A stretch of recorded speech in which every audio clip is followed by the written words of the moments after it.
مالك يوم الدين ونشهد أن لا إله إلا الله ونشهد أن سيدنا ومولانا محمدا عبده ورسوله أرسله إلى الناس كافة بشيرا ونذيرا.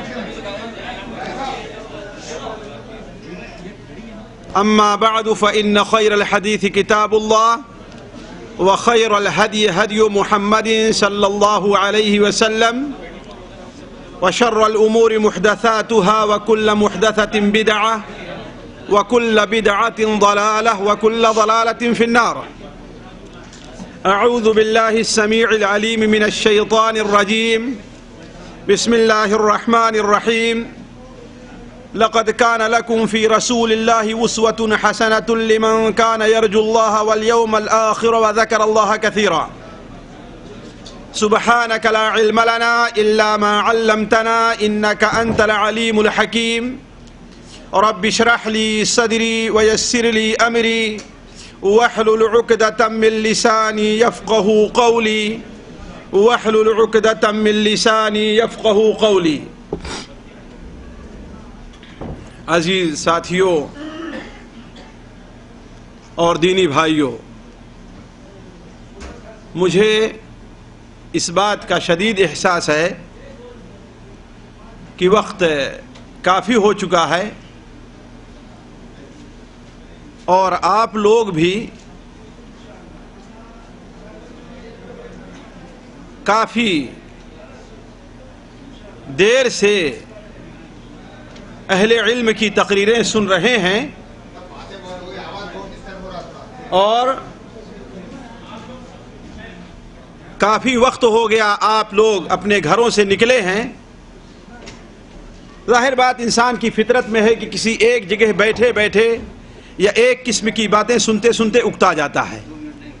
مجھے اس کا احساس ہے، لیکن اب چونکہ میں بھی دور سے آیا ہوں، بغیر کچھ سنائے مجھے بھی فرصت نہیں ملنے والی ہے، اور یہ بھی ہے کہ بغیر سنے ہوئے آپ کو کھانا بھی نہیں ملنے والا ہے. دونوں باتیں صحیح ہیں، نہ تو بغیر سنائے مجھے فرصت ملنے والی ہے اور نہ ہی بغیر سنے آپ لوگوں کو کھانا ملنے والا ہے. اس لیے ذرا تھوڑا سا دل کو کڑا کر کے ہمت کر کے بیٹھیں اور میں یہ کہتا چلوں کہ نہ لئے بلبل شیدا تو سنا ہنس ہنس کر، اب جگر تھام کے بیٹھو میری باری آئی. تو جگر تھام کر کے بیٹھیں اور میری کچھ باتیں جو اللہ اور اس کے رسول صلی اللہ علیہ وسلم کی رضا ہی کے لیے آپ کے سامنے پیش کی جا رہی ہیں اور اللہ کے رسول صلی اللہ علیہ وسلم کا اسوہ اور آپ کی سیرت سے متعلق آپ کے سامنے رکھی جا رہی ہیں، اسے سنیں اور اسے اپنی زندگی میں اپنانے کی کوشش کریں. دیکھیے بات لمبی ہو گئی ہے، اس لیے میں اسے بڑا مختصر کرنا چاہوں گا، اس لیے کہ اللہ کے رسول صلی اللہ علیہ وسلم کی سیرت سے متعلق آپ جمعہ کے بعد ہی سے سنتے آئے ہیں اور بہت کچھ آپ کی سیرت سے متعلق کچھ جھلکیاں آپ کے سامنے ضرور علیہ وسلم ہی کے فرمودات اور آپ ہی کے حالات ہی کی روشنی میں حدیث کی کتابیں لکھی گئیں، جس میں 40,000 سے زائد حدیث ہیں. 10-10 12-12 15-15 20-20 30-30 جلدوں میں کتابیں آپ کی حدیثوں پر مشتمل ہیں. آپ کی سیرت ہے، آپ کے فرمودات سے متعلق فقہ کی کتابیں مرتب کی گئی ہیں. ان باتوں کو کوئی آدمی 1-2-3 دن میں کہاں سے سمجھ سکتا ہے اور کہاں سے سنا سکتا ہے؟ تو یہ تو آپ صلی اللہ علیہ وسلم کی سیرت سے متعلق ایک جھلکیاں ہیں جو آپ کے سامنے رکھی گئی ہیں. تو مجھے آپ صلی اللہ علیہ وسلم کی سیرت سے متعلق آج جس بات کے آپ لوگوں کے سامنے رکھنے کا حکم دیا گیا ہے وہ آپ صلی اللہ علیہ وسلم کی گھریلو زندگی سے متعلق ہے کہ آپ صلی اللہ علیہ وسلم نے بحیثیت شوہر کے کس طریقے سے زندگی بسر کی، اور یہ چیز جاننا ہم میں سے ہر شخص کے لیے بہت ہی ضروری ہے. دیکھیے آپ صلی اللہ علیہ وسلم کی ذات وہ ذات مبارک ہے کہ آپ صلی اللہ علیہ وسلم ہر اعتبار سے کامل تھے. آپ سیاست کے لحاظ سے کامل، آپ اقتصاد کا بیان کرنے کے لحاظ سے کامل، آپ صلی اللہ علیہ وسلم بچوں کی پرورش کے لحاظ سے کامل، آپ صلی اللہ علیہ وسلم ساتھیوں کے ساتھ تعلق رکھنے کے لحاظ سے کامل، آپ صلی اللہ علیہ وسلم شوہر ہونے کے لحاظ سے کامل، آپ صلی اللہ علیہ وسلم ایک گھر کی نگراں کی حیثیت سے کامل۔ اگر ان تمام چیزوں کو جمع کیا جائے تو آپ صلی اللہ علیہ وسلم کی سیرت ایک بہت ہی وسیع مفہوم لے لیتی ہے۔ تو میں آپ صلی اللہ علیہ وسلم کے سامنے نبی کریم صلی اللہ علیہ وسلم کی سیرت کا ایک مختصر سا پہلو رکھنا چاہوں گا کہ آپ صلی اللہ علیہ وسلم کی زندگی بحیثیت شوہر کے کیا تھی۔ لیکن دیکھیے، اگر میں اس موضوع کو تفصیل سے لے چلنا چاہوں تو بڑا لمبا ہو جائے گا۔ میں صرف یہ رکھنا چاہوں گا مختصر طور پر آپ کے سامنے کہ ایک شوہر، ایک شخص اپنے گھر میں باعتبار شوہر کے کس طریقے سے کامیاب ہو سکتا ہے۔ اگر وہ چیزیں اللہ کے رسول میں کامل طور پر پائی جا رہی ہیں اور یقیناً پائی جا رہی ہیں تو اس کا مطلب ہے کہ اللہ کے رسول صلی اللہ علیہ وسلم بحیثیت شوہر کے اسی طریقے سے زندگی بسر کیے ہیں۔ مثال کے طور پر دیکھیے، میں بغیر کسی تمہید کے اصل موضوع کی طرف آ رہا ہوں تاکہ وقت زیادہ نہ جائے۔ دیکھیے، آپ صلی اللہ علیہ وسلم کے فرمان کے مطابق اچھا اخلاق، حسن اخلاق انسان کا بہت بڑا جوہر ہے، اور اچھے اخلاق ہی کی بنیاد پر انسان صرف اپنے دوستوں کے نزدیک ہی نہیں بلکہ اپنے دشمنوں کے نزدیک بھی محبوب ہو جاتا ہے۔ آپ صلی اللہ علیہ وسلم نے جگہ جگہ پر اچھے اخلاق کا مظاہرہ کیا۔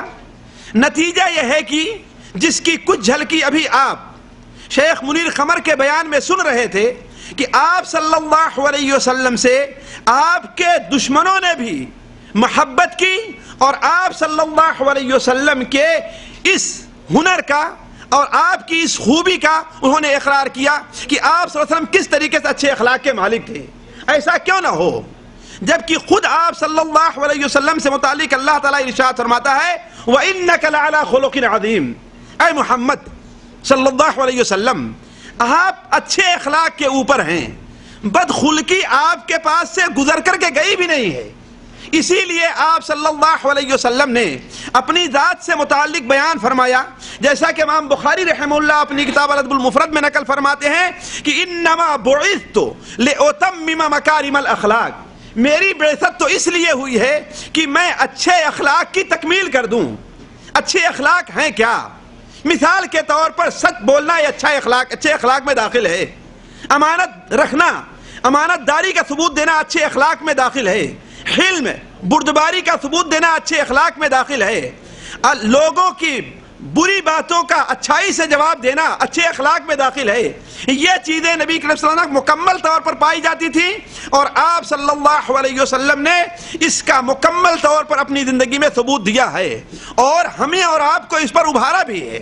اس سے متعلق صرف ایک حدیث سنتے چلیں جو سنن ترمذی وغیرہ میں آپ صلی اللہ علیہ وسلم کے ایک بڑے ہی مشہور صحابی حضرت ابو درداء سے مروی ہے کہ آپ صلی اللہ علیہ وسلم نے ارشاد فرمایا ما من شیء اثقل فی میزان المؤمن یوم القیامت من خلق حسن، اللہ تبارک و تعالی جب قیامت کے دن ترازو رکھے گا جس میں بندوں کے نامۂ اعمال تولے جائیں گے، تو اس نامۂ اعمال کے تولتے وقت مومن کے نامۂ اعمال میں، مومن کے ترازو میں حسن خلق، اچھے اخلاق سے بھی وزنی اور کوئی چیز نہیں ہوگی۔ اور جو شخص اپنے گھر میں اچھے اخلاق کا ثبوت نہیں دے سکتا ہے، وہ شخص اپنے باہر بھی اچھے اخلاق کا ثبوت نہیں دے سکتا۔ بلکہ میں تو یہ کہتا ہوں کہ انسان کا اچھے اخلاق والا ہونا اور برے اخلاق والا ہونا 2 یا 3 چیزوں میں اچھی طریقے سے پہچانا جاتا ہے۔ جیسا کہ حضرت عمر رضی اللہ تعالیٰ عنہ نے بیان فرمایا کہ کسی شخص کے بارے میں انہوں نے گواہی پوچھی تو ایک شخص کھڑے ہو کر کہتا ہے کہ میں گواہی دیتا ہوں کہ یہ بڑے اچھے آدمی ہیں۔ حضرت عمر رضی اللہ عنہ نے فرمایا کہ کیا تم نے اس کے ساتھ کبھی لین دین کا معاملہ کیا ہے؟ کہا کہ نہیں۔ کہا تم نے اس کے ساتھ سفر کیا ہے؟ کہا نہیں۔ کہا تم اس کے پڑوس میں رہے ہو؟ کہا نہیں۔ کہا تب تم نے کیسے سمجھ لیا کہ اچھے اخلاق کا مالک ہے، یہ نیک آدمی ہے؟ ایسا لگتا ہے تم نے اسے مسجد سے نکلتے دیکھا اور کہہ دیا کہ بڑا اچھا آدمی ہے۔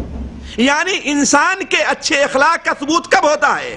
جب اس کے ساتھ کسی قسم کا معاملہ کیا جائے تو دور سے تو ہر شخص اچھا کپڑا پہنا ہوا ہے، داڑھی رکھے ہوئے ہے، آرام سے نرمی کے ساتھ چل رہا ہے، ہر آدمی کہے گا ہاں بھائی وہ بڑا اچھا ہے، لیکن اس کے پڑوس میں رہ کر کے دیکھے، اس کے ساتھ معاملہ کر کے دیکھے، اس کے ساتھ لین دین کر کے دیکھے، تب انسان کی اچھائی یا برائی ظاہر ہوتی ہے۔ اسی لیے شیخ سعدی رحمہ اللہ نے بڑی بہترین بات کہی ہے، واللہ غور کریں اس کے اوپر۔ شیخ سعدی نے بیان فرمایا کہ انسان کتنا بڑا عالم ہے، انسان کے اندر کتنا علم ہے، 1 گھنٹے اور 15 منٹ میں بیٹھ کر کے معلوم کر لیا جائے گا کتنا بڑا عالم ہے۔ اس کے پاس حدیث کا کتنا علم ہے، فقہ کا کتنا علم ہے، کتنا بڑا یہ سائنسداں ہے، کتنا بڑا یہ ریاضیات کا کیسا ماہر ہے، اسے چند منٹ میں معلوم کر سکتے ہیں۔ لیکن انسان کے اخلاق کے بارے میں انسان کو غافل نہیں ہونا چاہیے۔ بیک تمہاں شناس بیک روز در شمائل مرد کتا کجاش رسیدست پائے گا ہے علوم ولے ذباتی نشے من مباش و غر مشو کہ خوب سے نفس نہ گردت بسالہ معلوم، کہ انسان کتنا بڑا عالم ہے چند منٹ میں معلوم کر لیا جاتا ہے، لیکن اس کے نفس کے اندر کیا خباثت اور کیا برائی ہے یہ کہیں جا کر کے سالوں سال میں معلوم ہوتی ہے۔ اسی لیے آپ اندازہ لگائیں، ایک شخص کے ساتھ آپ 1 دن 2 دن 1 مہینہ 2 مہینہ 1 سال 2 سال 3 سال تک ایک کمرے میں رہتے ہیں، ایک ساتھ اٹھنا ہے، بیٹھنا ہے، کھانا ہے، پینا ہے، کام کرنا ہے، سب کچھ ہے، لیکن آخر میں چند سالوں کے بعد یہ معاملہ آتا ہے کہ آپس میں اختلاف ہو جاتا ہے۔ یعنی چند سالوں کے بعد آپ کو معلوم ہوا کہ اس کے اندر کیا خرابی پائی جا رہی ہے۔ تو اللہ کے رسول صلی اللہ علیہ وسلم ذرا یہ سوچیں کہ اپنے گھر میں کس طریقے سے اچھے اخلاق کے مالک تھے، یہ سوچنے کی بات ہے۔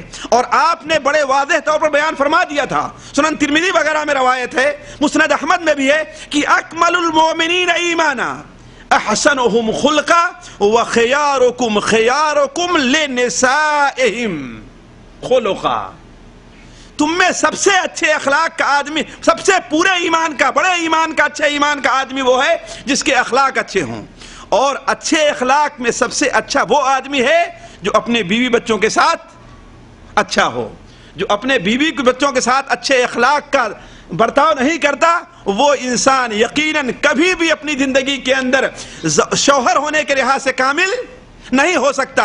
اسی لیے آپ صلی اللہ علیہ وسلم نے اس کو واضح فرمایا، خیرکم خیرکم لأہلہ وانا خیرکم لأہلی، تم میں سب سے بہتر وہ ہے جو اپنے اہل و عیال کے لیے اچھا ہو، اور میں اپنے اہل و عیال کے لیے تم میں سب سے اچھا ہوں۔ کیوں؟ اس لیے کہ آپ سب سے اچھے اخلاق کے مالک تھے۔ ذرا ایک مثال لے لیجئے اللہ کے رسول صلی اللہ علیہ وسلم کے حسن خلق کی۔ دیکھیے، برداشت کرنا، صبر کرنا، یہ اچھے اخلاق میں داخل ہے نا کہ برے اخلاق میں داخل ہے؟ اچھے اخلاق میں داخل ہے۔ اللہ کے رسول صلی اللہ علیہ وسلم بطور ایک شوہر کے کس قدر حلیم اور متحمل مزاج تھے، واللہ ہم جیسے انسان اپنی عقل میں یہ بات نہیں لے آ سکتا کہ کس قدر صبر اور تحمل سے آپ کام لیا کرتے تھے۔ صحیح بخاری شریف میں ذرا غور کریں، بخاری شریف اور مسلم شریف میں حضرت عبداللہ ابن عباس رضی اللہ عنہ کی روایت ہے کہ حضرت عمر رضی اللہ تعالیٰ نے ہم سے بیان فرمایا کہ ہم جو قریش کے لوگ تھے، قریش کے لوگ اپنی بیویوں کو کوئی وزن نہیں دیا کرتے تھے، ان کی کوئی اہمیت ہمارے نزدیک نہیں تھی۔ یعنی معاملہ کیا ہے؟ کیوں؟ یعنی اگر کوئی رائے لینی ہوئی، کوئی معاملہ کرنا ہوا تو ان سے کبھی مشورہ وغیرہ نہیں کیا کرتے تھے، لیکن جب مدینہ منورہ ہم لوگ آئے تو یہاں دیکھا کہ انصار کی جو عورتیں ہیں وہ تو اپنے شوہروں سے لڑائی بھی کر لیتی ہیں، ان کی باتوں کا الٹا جواب بھی دے دیتی ہیں۔ تو ایک دن میں اپنے گھر گیا اور اپنی بیوی سے کچھ بات کہا تو اس نے الٹ کر کے ہمیں جواب دے دیا۔ ہم نے کہا یہ کیا، یہ بدتمیزی کیا ہے؟ کہا کہ تم اس پر ناراض ہو جاتے ہو، حالانکہ نبی صلی اللہ علیہ وسلم اپنے گھر میں بسا اوقات ان کی بعد بیوی ان سے ناراض ہوتی ہے اور شام تک ان سے بات نہیں کرتی۔ ان کی بعض بیویاں ان سے ناراض ہوتی اور شام تک بات نہیں کرتی. کہا کہ ایسا ہوتا ہے؟ کہا جا کر اپنی بیٹی سے پوچھ لو. کیوں؟ حضرت حفصہ حضرت عمر کی بیٹی تھی, وہ اللہ کے رسول صلی اللہ علیہ وسلم کے عقد میں تھی. چنانچہ فوراً اپنی چادر لیا, اپنا کپڑا پہنا اور بھاگتے بھاگتے کہاں چلے گئے؟ اپنی